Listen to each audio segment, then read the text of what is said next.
On se retrouve aujourd'hui pour un nouvel épisode de 3 minutes pour tout comprendre sur l'accord d'intéressement.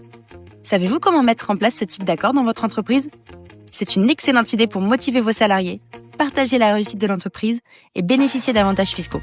Mais attention, ça ne s'improvise pas. Voici les étapes clés. L'intéressement est un dispositif qui permet de verser une prime collective aux salariés en fonction des résultats ou des objectifs atteints par l'entreprise.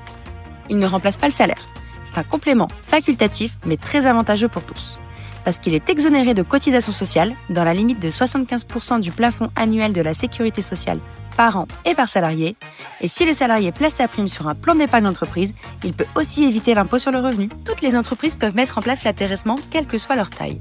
L'accord doit bénéficier à tous les salariés ou à une catégorie objective définie par des critères clairs, l'ancienneté par exemple. L'accord peut être conclu selon plusieurs modalités.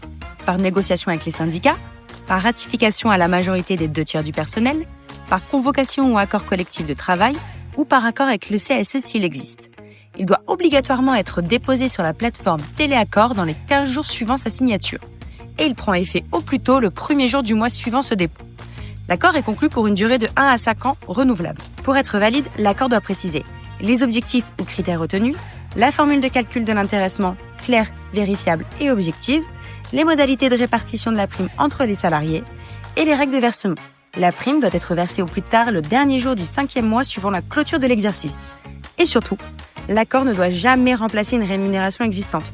Il doit vraiment venir en plus. Le montant dépend de la formule de calcul définie dans l'accord. Mais la loi fixe un plafond. En 2025, un salarié peut percevoir jusqu'à 35 325 € au titre de l'intéressement, soit 75% du PAS qui est de 47 100 €. L'entreprise choisit aussi comment répartir la prime entre les salariés. Tous le même montant ou proportionnellement au salaire ou au temps de présence, on peut même combiner plusieurs critères. Envie d'aller plus loin ? Téléchargez notre dossier dédié.